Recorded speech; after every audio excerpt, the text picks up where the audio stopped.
Well, hello there and good day. My name is Jesse Pohlman. I'm the host of this channel you stumbled upon, and today I'm here to talk a little bit about the future of the channel because lately I feel that's a thing I need to do.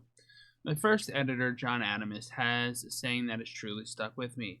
Writing is the act of making decisions. Today I feel like I need to make some decisions about the future of this channel. Makes sense? Cool. If at any point you feel like you disagree with me, if you're even bothered to watch this far, well, hey, this video is the time to speak up and let me know. We're going to talk about the following topics: the future of Dystopian Report, my progress on my Code Geass review, and the situation with the Terminator 0 review I promised as a reward for the channel hitting 100 subscribers. I really do appreciate you being here. And forgive me if I stumble over my words at times, but I'm kind of speaking from the heart here. I do have a script, but I'm speaking from the heart. So you're not getting any reshoots. This isn't going to be edited. This is just kind of mostly just clipped together me thinking. So with that in mind, let's dive in. Dystopian Report. Dystopian Report became the primary focus of this channel following the second inauguration of Donald Trump, so I'm going to start with that because, to be honest, it's the main thing I'm making decisions about. This will be the bulkiest part of the video. It's going to be a minute. You'll be able to see the runtime when this is done. And we're going to go through some numbers, so sit tight with me. I don't do things half-assed, so we're going to go through the process. That includes the process of me making these videos, what I've been doing with my time, how this works, and also what the numbers are behind the scenes because they're important. We'll start with restating why this project, Dystopian Report, exists in the first place, move on to discussing its status, and finish by laying out what I think its future is. Now, when I remind you, if you disagree with my conclusions, speak up or forever hold your peace. I think the reasoning behind me launching this project was fairly obvious, even if it's a bit of a dual-purpose project. First and foremost, Dystopian Report is a project where I could analyze news and events while providing input on what I thought could be done to change the situation. This was in keeping with the core theme of the project, which was taken from Sarah Connor's famous line in Terminator 2 Judgment Day: "There is no fate but what we make." In most videos, I'd put some kind of suggestion on what people could do about problems. A lot of this advice ultimately seemed to boil down to call your Congress and state representatives, and or go to your local protest and be seen. In fact, there's a protest coming up this weekend. It's another No Kings weekend. Is that a whole lot? No. Is that a whole nothing? No, it doesn't matter, right? I suggest you go there. I'm going to go to mine, but the truth is, these were the strongest levers of power we had, and they don't seem to be doing the job as far as I'm concerned. But it's worth noting that we're trying, right? The secondary function of Dystopian Report was more as a place for me to vent my frustration about the problems I saw creeping up. And I know that's a little self-indulgent, but everyone needs a space they can speak to their deepest fears and worst nightmares coming true. I started drafting this talk at about 2:15 a.m. Eastern Standard Time on March 23rd, 2026, while our world is in the opening phases of what might be recognized as the hyperviolent birth of a new global order. And yes, I have a dystopian report specifically about the birth of a new world order. Let's talk about that. That's Dystopian Report number 70. And it has, at the time of writing, been viewed exactly 11 times. 11. A 1 and a 1. 11. I want you to take a moment and guess how much time I put into that video. It's 13 minutes and 15 seconds long, so not counting the end credits, that's something around 13 minutes of recording time, right?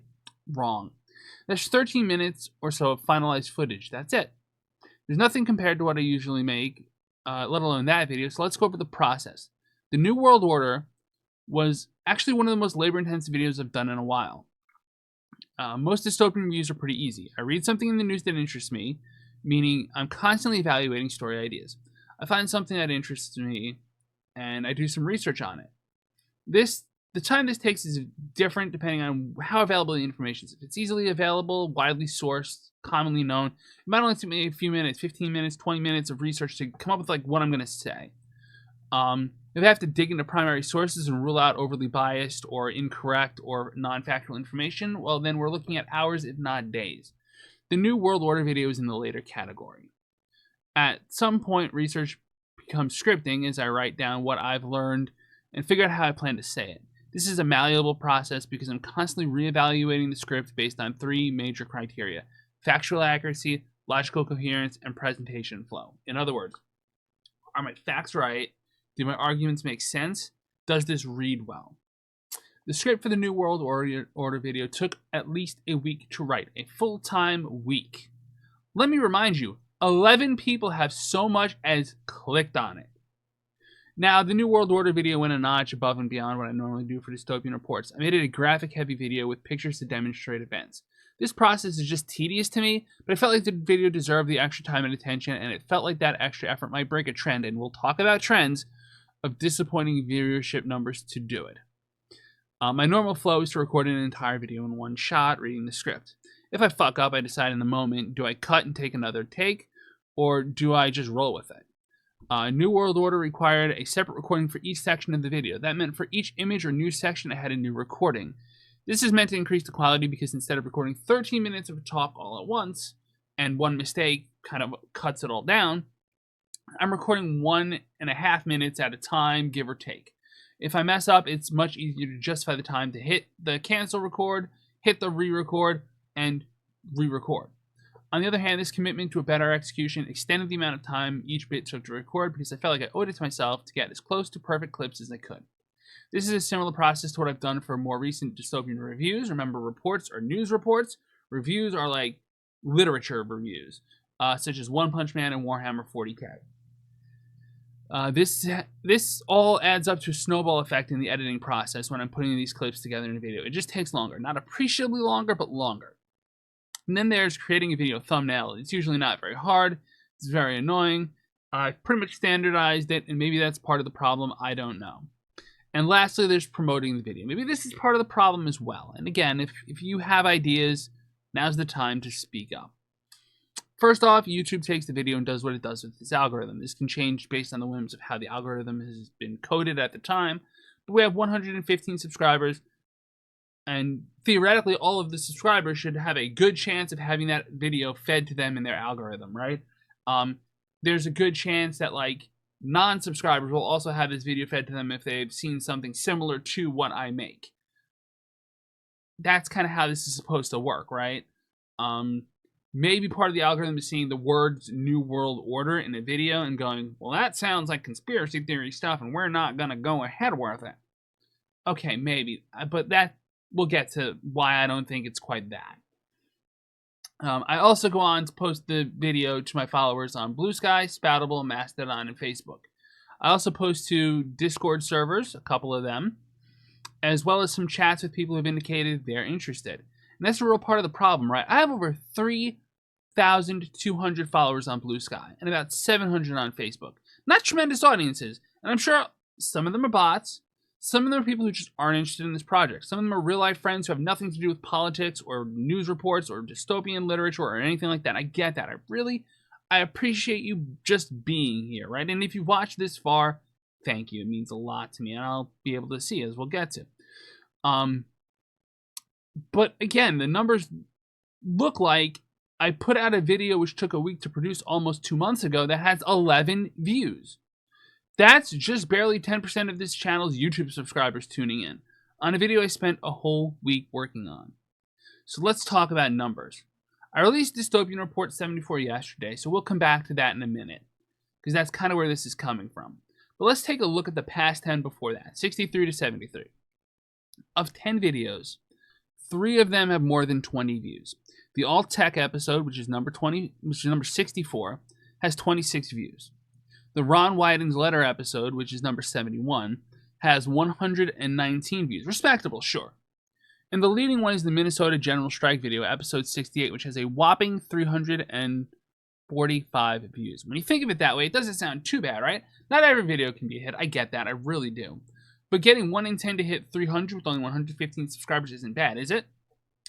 But even on the General Strike one, when you dig deeper into the statistics, you find that only 45% of viewers, people who click on the video, are still watching the video at the 30-second mark. That means that over half the people who click on the video have closed it out before they get much further than the introduction. By that metric, the Ron Wyden video did better, with 62% remaining on video past the 30-second mark, even though the average viewer only watched about 44% of the video before quitting. So even on a high retention video, 44% of people, I'm sorry, I'm saying this wrong. The average viewer watches 44% of the video, not even half the video before bailing out, and it's like a 4 or 5 minute video. So let's talk about Dystopian Report 74, which was yesterday's video. It came out about 24 hours ago, 25 hours ago. I did extra social media promotion to try to get more eyes on it, to be like, hey, you know, I really want you to see this. I really would appreciate you taking a look at this video. And the numbers doubled. They more than doubled. From 2 viewers to 5 viewers. Why am I worrying about that? Why does this have me making decisions about the future of this project? Because typically the first couple days are the days when YouTube's algorithm is pushing your video out to your subscribers the hardest. And Blue Sky in particular is primarily chronological, so now is when it's starting to show to followers. If I put something out, that's when it's going to show up the most. Not 3 days from now, not 3 weeks from now, not 3 months from now. Most of the time, that stuff is long forgotten. It's not new. It's not considered worth spending time on by algorithms or social media or anything like that. And I could promote old videos. I have in the past, but it only goes so far, right? And let's be real here. There are a few things more heartbreaking to a creator than nobody taking an interest in what they've created. I've gotten negative feedback before. I get negative comments on Dystopian Report videos far more often than I get positive ones, both of which are rare. I mostly just laugh at negative feedback and occasionally engage for the sake of engagement. Sometimes I just troll people, but sometimes I'm like, if it's reasonable, constructive, though negative feedback, I'll respond to it in kind, in a way that's like, hey, I appreciate what you're trying to say. You could say it more nicely. Here's what I'm trying to do. But radio silence, that's fucking crushing. Now let's go back to my reasons for starting the project in the first place. You see how this kind of goes around in a big little circle here? First, the goal was to create some kind of positive change in the world. Obviously, that hasn't happened. I failed. Videos getting 10 or 20 views isn't going to do that, except maybe in a fantasy world.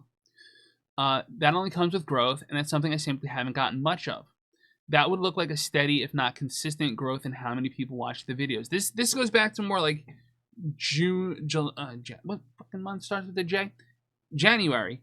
When when around Christmas time, I put out the 10 dystopian news threads going into 2026.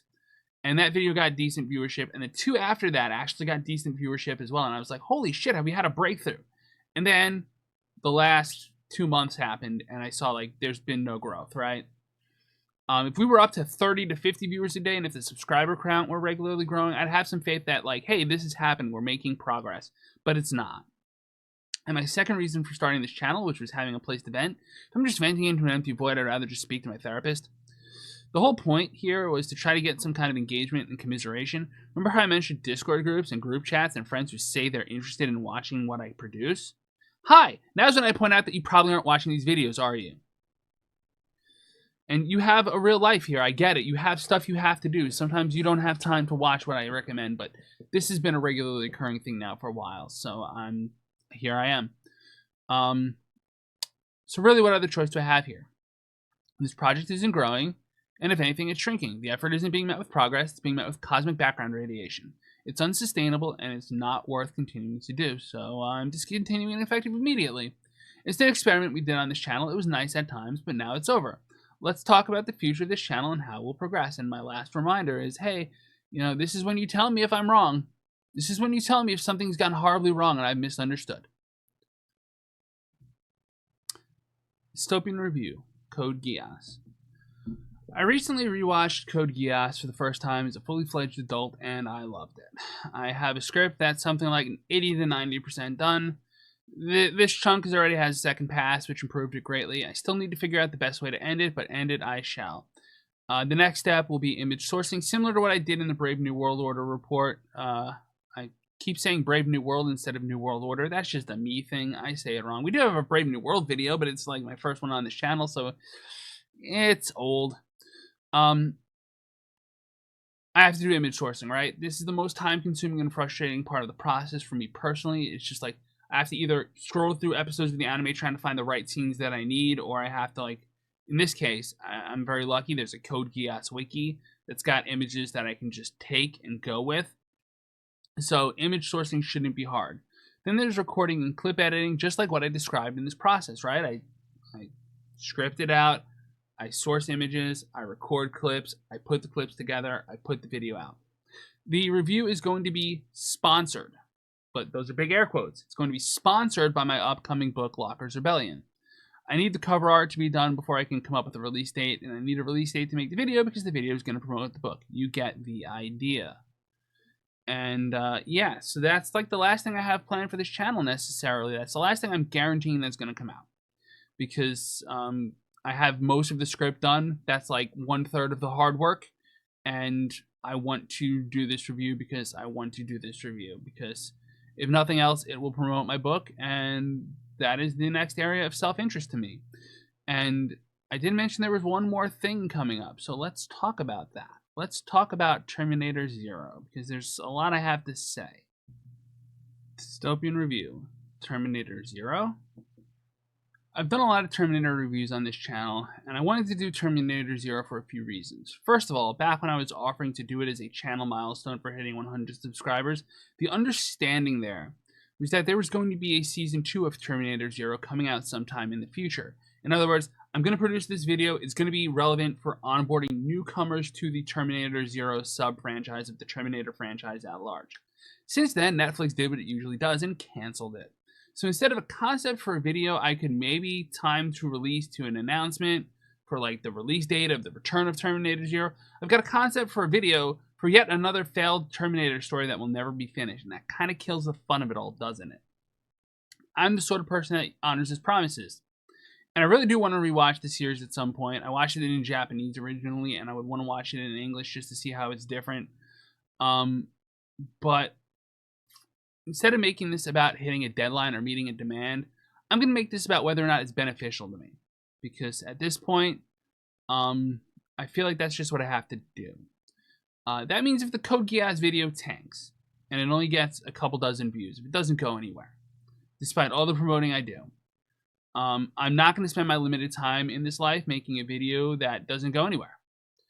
Or maybe instead of doing a 20-minute long standard style review where I really go deep in, I might do like a 5-minute quick, hey, this is the concept. Hey, let's go have fun. You should watch it even though it's canceled. And yeah. On the other hand, like I said at the start of this video, if you really want to see me review Terminator Zero, now's the time to speak up. Otherwise, that's the future of this channel. No more Dystopian Report. A Code Geass review is definitely coming. And if that does well, then we'll steam ahead with Terminator Zero. If it doesn't, this channel is going on hiatus until I feel like doing something with it, which would probably be the Terminator Zero review, to be honest. Because that's like the thing that I have in my mind to do for this channel. But also, like, I might just need a break. I don't know. That's all I really have for you today. Thank you all so much for joining me. Yeah, as always on this channel, pieces.